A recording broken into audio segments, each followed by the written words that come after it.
What's up, guys, and welcome back to Absolutely Marvel in DC. I'm Hassan, that is Dan, and we're going to be talking about the newest episode of Young Justice. It is the beginning of the Rocket storyline. Last week, we wrapped up Calderon with a nice little bow. He's taking a break and going through some therapy, and Rocket's story is just beginning. Rocket, for those of you who don't remember, because she wasn't really a big part, but she's technically a part of the OG team.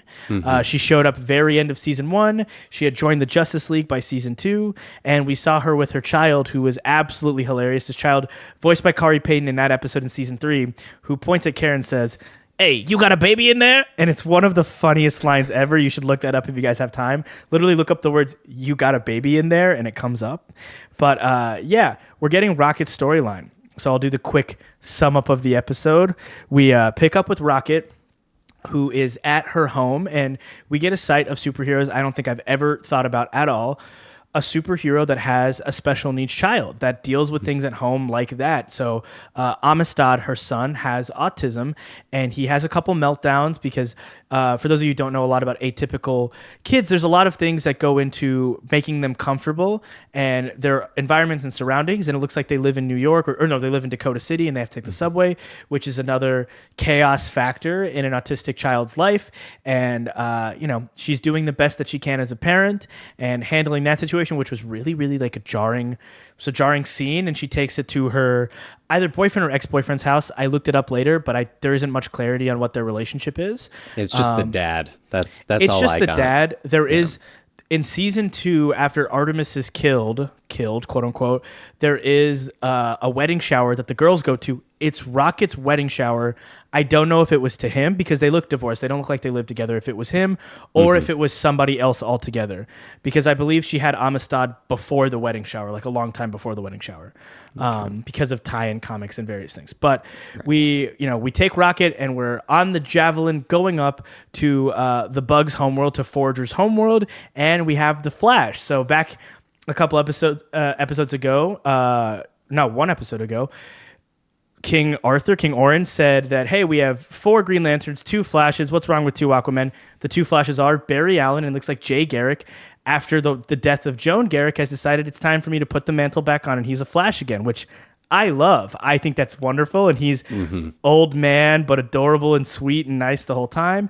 And they're heading to New Genesis, I think, or like under New Genesis, for a conference, and they're representing the Justice League and Earth.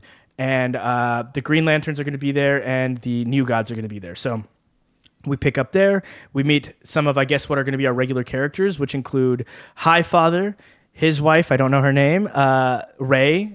I don't know the rest of his name, but I know Ray was in his name, Orion, as well as some of the Bug characters, including Forager. Not our Forager, but a different Forager. And that was really, really funny, and I love that whole scene. I like that one, because it's ridiculous, and Jason Spizak is one of my favorite VAs. I'm glad that even though we don't get Wally, we still get him because he's so funny and he's so engaging. He's normal or our Forager, He's I guess? our Forager, yep. Okay. Same VA, isn't that incredible? But we get there. Rocket and Forager offer to help because there's a situation going on with the New Genesian Bug stealing some kind of generator of sorts from the New Gods. And they go. Forager's being absolutely diplomatic and amazing and getting stuff done. Orion's being pretty angry. He's being a real angry boy. And during the fight, he kind of loses his mind and he gets put into a bubble by Rocket. So we see him just like trapped. Apparently he has really, really bad claustrophobia, and the Mother Box soothes him, which is very interesting. Not a lot happens in this episode. I think it's very much a setup to get us started into this arc. We have where the location's going to be. We have our players.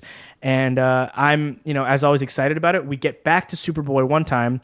He appears to be really losing himself. I called it, for the record. Just as you go through this, I don't... He absolutely called it. We are in the Phantom Zone with Superboy, and he's losing his mind. He's going further into Lex Luthor. He's calling himself the Superboy, and then a new Phantom appears, Zod.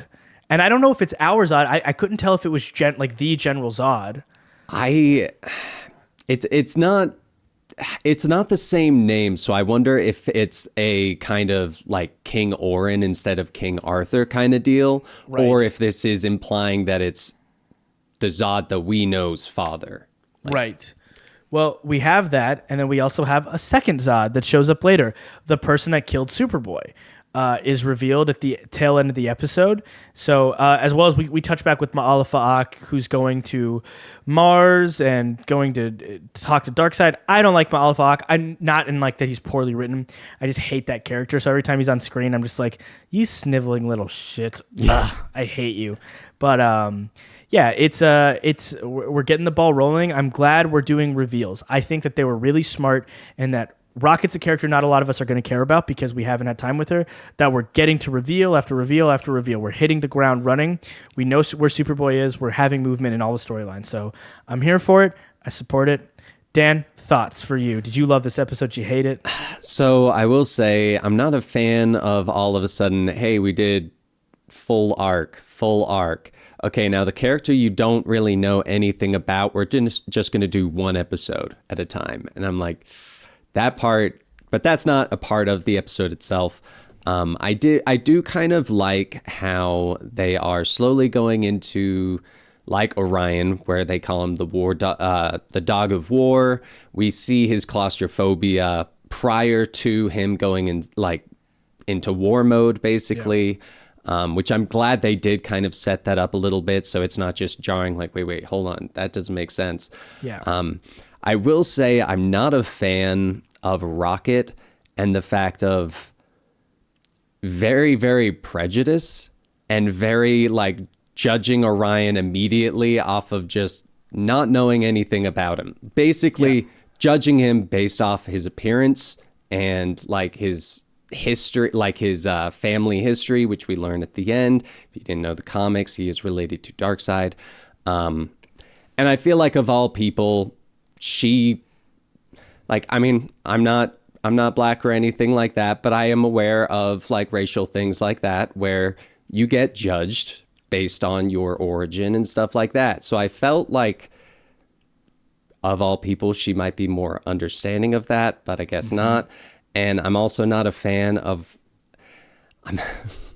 this is a thing that always gets me in shows, in comics, in all of this stuff. When someone gets attacked and then they retaliate and then everyone just jumps on them for the retaliation, ignoring the fact that Orion was blasted in the head with a cannon that they had specifically said could destroy an entire mountain. Yeah. Yes, his reaction was a little over the top, but I always dislike those moments because I'm just like, he's related to war. He just got shot. Like it, but that's an entirely different thing.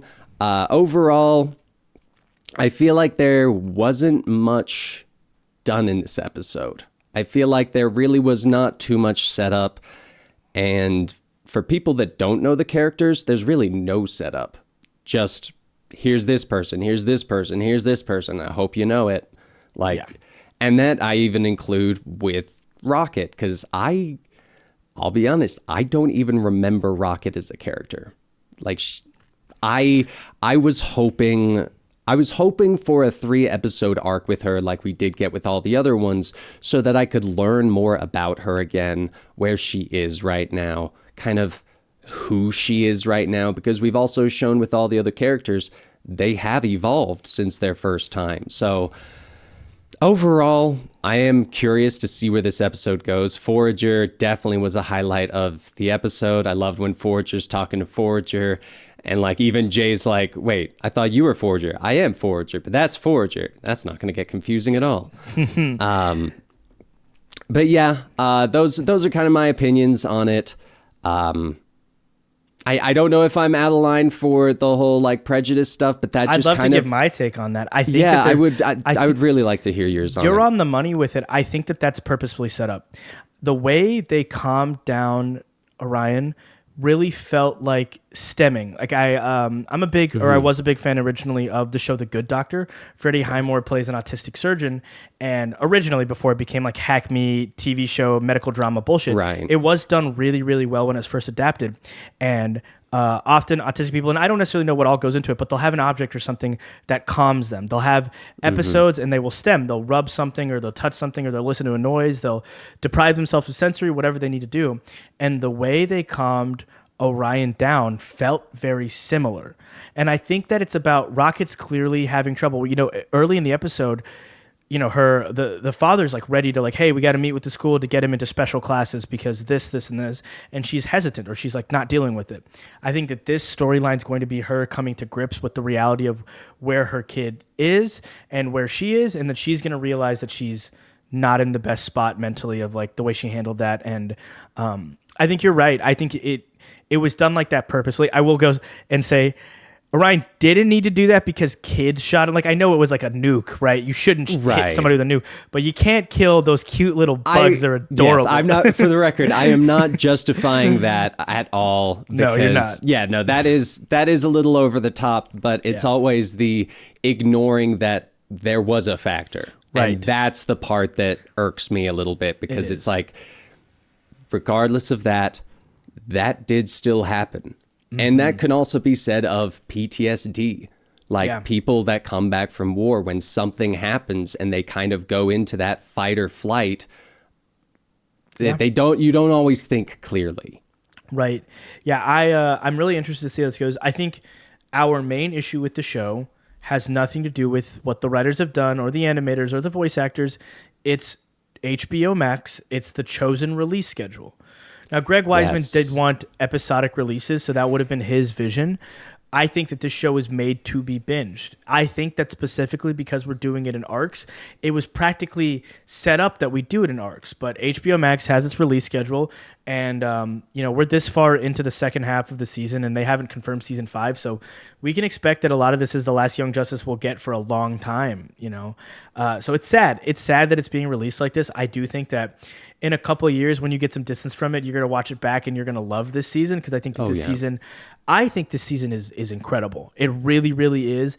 But it was made for you to consume arcs at once. We should have been able to sit with Rocket from start to finish. You can leave us with Calder episodically. I love that we got it all at once, but we love Calder. I will come week to week for Calder. We don't know Rocket yet. I'm down to fall in love with her. I'm down to be obsessed with this character, but it needs to happen in a really organic way. And I think the best way to do that is to give us her whole story at once, to show us who she is. So, at the end of the day, I love this show. I think you love the show a lot, too. I'm definitely not disparaging the show because it is fantastic. It's the best thing that we get to watch for the episodes that we have to review. Hands down. When Benny mentioned, like, you don't have to do I'm like, I am doing Young Justice. That's like one of the highlights of this entire thing. Yeah. And I will say, I very much admire the fact that Young Justice, this entire season, is exploring a lot of real world things in another form, in another like usually when you get superheroes, you just get superheroes fighting, but like every single arc that we've had has been about grief, about loss, about like I really like that they are tackling like these big issues that are a part of our normal lives and making it very clear superheroes are still people. They do deal with these same things. And I think they're doing that very well. They are. I completely agree. I've never once thought about a superhero having a son with autism. I've never thought of that. Yeah. What an incredible... Because you know what, like I read something the other day of a woman who was talking about having a special needs child and how, it's portrayed in the media as in like they get a special needs kid and they become these Herculean parents and they start nonprofits and they learn everything about it and they learn ASD and they learn sign language and like 1,000 different things, and then some people just can't. And that's a really real world thing of like some people aren't cut out for that. That's a really difficult situation to be put in. To see a superhero in that thing. I mean, she's off in space doing a Justice League mission, but at home, she's probably going to have a more difficult time than she is out there. Yeah. That's something that I'm very excited to explore. I'm very excited this show is choosing to explore it. I honestly give Greg Weisman and Brandon Vietti the reins. Let them do what they want to do and give them the budget to do it because you won't be sorry. In 10 years, if you let them have 10 years at the helm of a live action universe or an animated universe, watch them rival that of Marvel. I truly, truly believe that because these are fundamental character explorations like we've never seen in media. I've watched every superhero thing to come out in the last decade because I'm the biggest superhero fan ever. I showed this in the Flash show, that I'm wearing a reverse Flash ring. Like, I'm such a big superhero fan, and this show is doing it best. So it's my take, Dan's take. I know it's a shorter episode. We usually go on like a 32-minute rant about these things, but we didn't have a lot to talk about. We usually talk longer than the actual episode itself. That's very true. But all right, I'm Hassan. That's Dan. You've been watching Absolutely Marvel and DC, and we will see you next week.